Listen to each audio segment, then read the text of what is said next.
Bonjour à vous et bienvenue au pied du rempart. Cette fois-ci, on vous emmène dans les festivités du printemps. Toutes ces plantes printanières qui arrivent. Suivez-nous, on va vous emmener en forêt. Et voilà, nous nous retrouvons dans les forêts humides du Ride avec une plante emblématique des récoltes de printemps, c'est l'ail des ours. Alors pourquoi est-ce qu'on l'appelle l'ail des ours? Tout simplement parce que l'ours sortirait d'hibernation à cette période et donc relancerait son appareil digestif en mangeant des feuilles d'ail des ours. Voilà une version. C'était aussi une nomination comme le poireau des chiens sur une plante qui est très abondante et en plus qui sent fort. Qui sent fort, vous passerez au mois de mai à côté des forêts et vous aurez cette odeur d'ail des ours très persistant. Alors l'ail des ours, ça commence quand? Ça commence ici, à Muttersols, le 24 décembre. On peut aller gratter la litière forestière et nous allons trouver des jeunes pousses d'ail des ours avec un bulbe. Et c'est déjà le bulbe qu'on va pouvoir récolter pour le mettre au vinaigre ou tout simplement l'utiliser dans la cuisine comme de l'ail.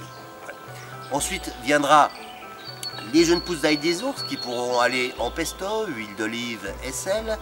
Ensuite la fleur d'ail des ours, que vous allez pouvoir mettre au vinaigre en tant que pickles à la place des cornichons ou tout simplement des oignons. Voilà. Alors à ne pas confondre l'ail des ours avec l'arôme, le fauteuil de lutin. Cette plante pourrait être vraiment très toxique, néfaste au niveau digestif mais aussi cardiaque.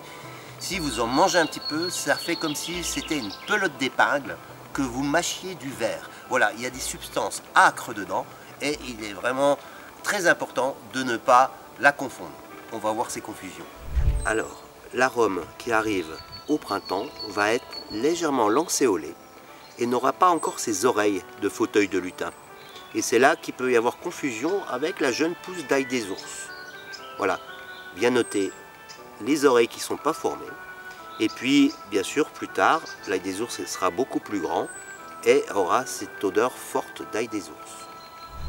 Et dans la petite série des plantes printanières, j'ai trouvé la clé. J'ai trouvé la clé du printemps. On a souvent dit que c'était Saint-Pierre qui avait perdu ses clés du paradis et en les laissant tomber, une Primevère a poussé à cet endroit.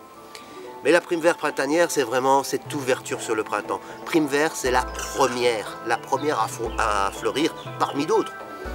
Et cette Primevère, elle est très intéressante parce qu'elle est parfumée, et donc elle va pouvoir aller dans vos salades, les jeunes pousses aussi dans la salade. Et puis il y a une autre Primevère que je vais essayer de vous trouver pour la cuisine, ça va être la Primevère officinale, qui vient de l'officine, donc qui soigne. Donc ça sera plus pour des maux de gorge ou des choses comme ça. Et la Primevère officinale, eh ben, elle a des petites taches oranges en plein milieu de la fleur. Et sa racine a une saveur anisée.